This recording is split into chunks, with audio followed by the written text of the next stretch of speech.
happening, and hopefully you'll see it in the video.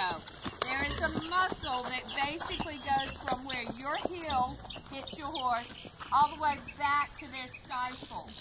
And that muscle is picking their rib cage up and thus their back up to you.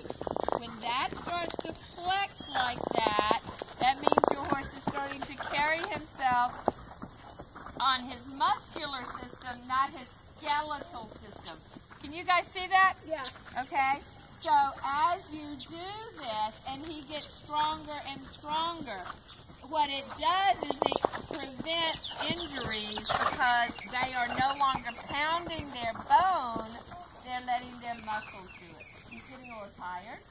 It's okay. Coast a little slower, softening that outside rein, and then ask him to walk, but don't pull his head off. Just soften your hand to him. Just sit and say, woo, and let go. That's the hard part because he wants you to pull back on him.